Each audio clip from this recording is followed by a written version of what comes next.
Olá pessoal, vamos iniciar então a nossa 12ª aula, a nossa última aula da disciplina de banco de dados. Bom, o conteúdo de hoje então, ele vai estar focado na questão do uso de views, triggers, storage procedures e PSM. Na última aula a gente começou a ver esse conteúdo, né, com a questão de controle de transações, controle da concorrência, uso de transações.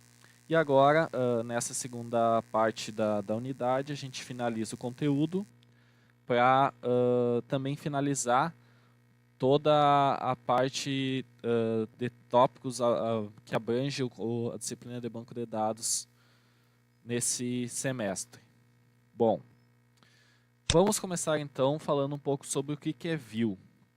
Tem momentos que a gente precisa determinar que uma tabela do banco ela vai estar disponível somente para determinados usuários, ou a gente precisa criar uma coleção personalizada, por exemplo. Fazer um select com várias tabelas personalizado, que a gente vai usar seguidamente aquele mesmo select para várias coisas.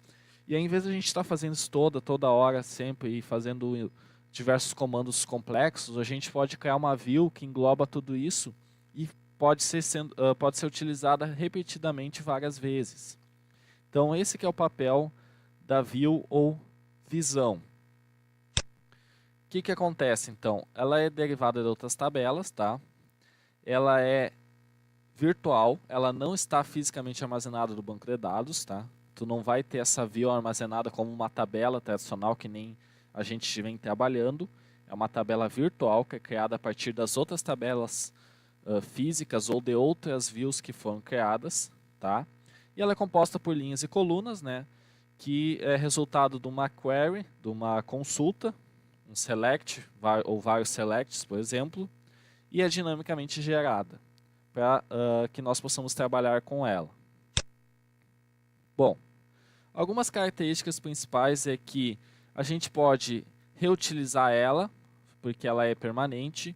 Ela dá mais segurança, porque a gente pode ocultar que um usuário, por exemplo, veja todas as minhas tabelas físicas armazenadas no banco de dados. O que acontece? Eu posso dizer que ele só vai ver as views que eu criei para ele manipular os dados. Então, com isso, eu consigo fazer com que ele veja somente a visualização dos dados dessa view e não fique vendo todas as colunas e estrutura do meu banco de dados. E também é mais simples, como eu falei antes, que daí a gente faz uma view com toda uma estrutura montada, em vez de fazer vários selects separadamente, a gente monta uma estrutura de um conjunto de selects para fazer essa visualização dos dados por meio de uma view.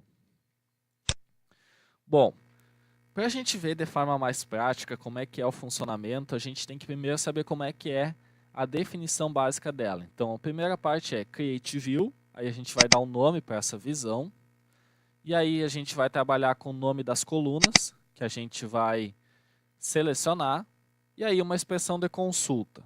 Bom, vamos ver isso na prática. Vamos vir aqui no nosso SQL Online, deixa eu recarregar ele aqui. Vou usar o mesmo exemplo que ele já vem por padrão, né? E aí eu só vou fazer aqui, ó. Vou dar o meu create view pessoa, vou chamar de pessoa, né? E vou dizer que ela vai ter um código, um nome. As select id name from names, que é o nome da nossa tabela original, where name igual a tom. Bom, e aí select código e nome from pessoa. Vamos executar isso aqui. Trouxe somente o valor de tom. Bom, o que aconteceu aqui, pessoal? Eu fiz a estrutura básica, olha, que é o Create View, tá? Create View. Qual o nome da minha visão? Pessoa. Poderia ser outro nome? Poderia ser qualquer nome que eu quisesse. Dei o nome de pessoa. Aí eu vou dizer que essa minha tabela virtual, né, que eu estou criando, chamada pessoa, ela vai ter dois atributos, chamados código e nome, que correspondem ao quê? Correspondem ao ID e o nome corresponde ao name da nossa tabela física armazenada no banco de dados. Então aqui, ó, Aí eu fiz o select, selecionei o ID e o name, que são os dois atributos correspondentes, que eu vou querer guardar na minha view os dados. Então os dados de ID e de name vão ser armazenados virtualmente no código e nome da minha visão pessoa. E vai ser somente os dados, não vai ser todos os nomes e códigos, vai ser somente aqueles que têm nome igual a Tom. Botei uma condicional aqui, poderia ser com todos os dados retirar isso aqui. E aí eu fiz um select do código do nome, não fiz do ID e do name, porque eu não quero acessar a minha tabela armazenada no banco de dados, eu quero acessar a minha view, a minha visão. Então eu fiz um select dos atributos da minha visão, que é código e nome. From pessoa, que é o nome da visão, e tive como resultado aquilo que está armazenado lá. E assim a gente trabalha com a questão de criação de uma view. E se eu quisesse dar um drop view, por exemplo, eu poderia vir aqui embaixo e fazer o drop view pessoa. E executar isso daí. E aí se eu fosse dar um select aqui embaixo, para chamar ela, ele vai dar um erro. Porque não existe mais pessoa. Porque eu dei um drop view, que é o comando que serve para a gente remover, excluir uma visão. Então, excluir a minha visão aqui nessa linha. A partir do momento que eu for chamar essa minha visão depois de eu ter excluído ela, obviamente vai dar erro porque eu não posso chamar uma visão inexistente, né? Então por isso que deu erro aqui, e antes aqui chamou o resultado porque eu estou trabalhando com uma visão criada aqui. Depois que eu excluir essa visão, eu já não posso mais trabalhar com ela. Bom, seguindo adiante no conteúdo, essa foi a parte de visão. Agora entramos num novo tópico, que é a parte de triggers ou gatilhos, traduzindo o termo. Bom, o que é um trigger? São pequenas regras que a gente cria para quando determinada ação, evento ocorrer, sob determinada condição ou não, eu vou dizer que aquele evento que ocorreu sob determinada condição tem que ser feita tal ação.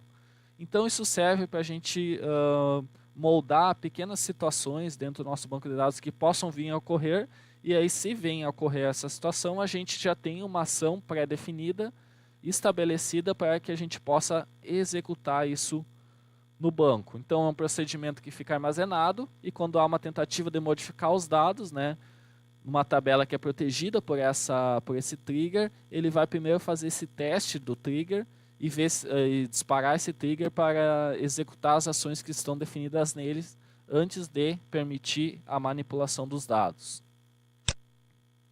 Bom, aqui tem várias propriedades de associação a uma tabela, chamada automática, que não pode ser chamada diretamente, faz parte de uma transação. Isso são só conceitos básicos, tá? Para conhecimento, a gente não vai ver isso na prática. E aí é importante a gente lembrar que uma trigger ela é composta por 3 componentes, que é o evento, condição e ação, que são eventos sequenciais. Então a gente começa com um evento, que é uma operação de atualização, por exemplo, né? A gente quer atualizar, fazer um update, um delete, um insert na nossa tabela. Então esse é o nosso evento.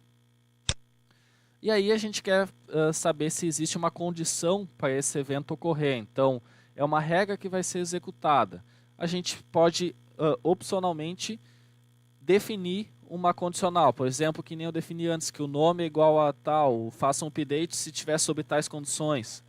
Aí eu posso trabalhar com essa questão de executar uma trigger condicional ou não.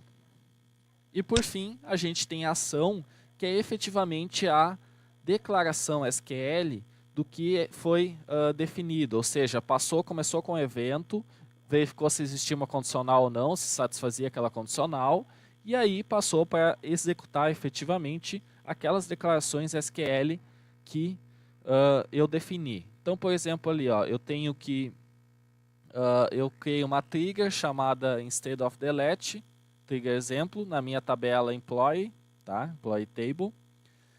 E aí eu coloquei ali que eu quero fazer um select, onde a minha condicional, né, que o meu ID da tabela audit table é igual a da emp da tabela EMP também. Então tem os dois IDs iguais, tá? Os dois IDs iguais nas tabelas, ou provavelmente é uma chave primária e uma chave estrangeira, tá? E aí eu faço o select se os IDs forem iguais, quando for realizada uma operação de delete. E aí faço um print para finalizar. Então é mais ou menos assim como funciona o mecanismo de um gatilho, de um trigger. É importante a gente também ter em mente que quando a gente faz alguma operação de inclusão, exclusão, alteração, esse registro ele fica armazenado em uma tabela oculta do banco de dados, que a gente pode acessar essa tabela caso necessário. Então, por exemplo, a gente fez uma exclusão de um registro. Todas as exclusões que a gente fez no nosso banco de dados vai ficar numa tabela chamada deleted. Se a gente for fazer um select em deleted, a gente vai conseguir achar essa tabela oculta com todas as exclusões que foram realizadas no banco de dados. O mesmo acontece para o inserted, que é uma tabela, a tabela inserted, onde tem todos os dados que foram inseridos no banco de dados. Então a gente tem esses registros ocultos que ficam armazenados, ou seja, quando a gente deleta algo, só é deletado o índice daquilo, não é deletado efetivamente porque vai para essa outra tabela oculta. E no update tem uma variação e uma concatenação para a gente ver o antes e o depois, já que o update atualiza, ele faz uma concatenação e um processo de verificação do antes e o depois para ver se houve o update. Então, por exemplo, aqui, ó, uma estrutura básica de um trigger é create trigger, aí eu tenho o nome do trigger, aí on, nome da tabela, for, after, instead of, insert, update, delete, as, e o corpo do trigger. Então, o que acontece nessa estrutura? No nome do trigger é um nome qualquer que eu vou identificar ele, vou identificar o meu trigger com um nome específico. O nome da tabela é aquela tabela que vai ser disparado mediante a ação de um insert, update ou delete. Então, quando eu fizer uma dessas três ações, naquela tabela, o meu trigger, chamado teste, por exemplo, aqui, vai ser disparado. E aí eu posso ter as condicionais, que é for, after, instead of, que tem que ser escolhido no momento que o trigger é disparado. Então, o for é o valor padrão, então ele vai ser disparado junto com a ação. O after é quando somente após a ação que gerou ser concluída, tiver sido concluída, ele vai disparar.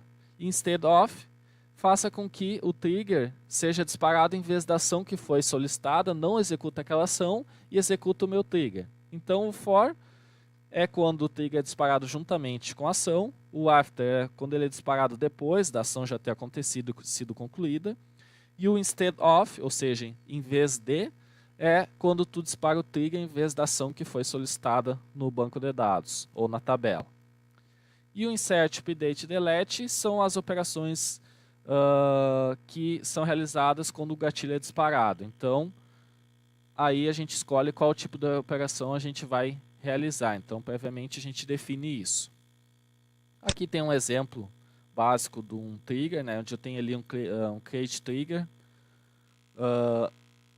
trg novo name na tabela names. Então esse trg novo name é o nome do meu trigger. On names é a tabela na qual o trigger vai ser disparado quando uma ação for realizada na tabela names.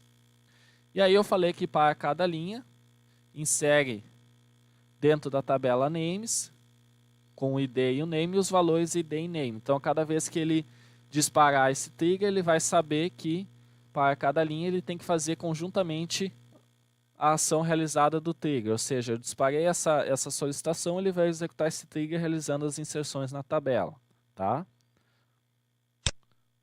E aqui é umas boas práticas, não vou entrar em detalhes para não alongar muito o vídeo.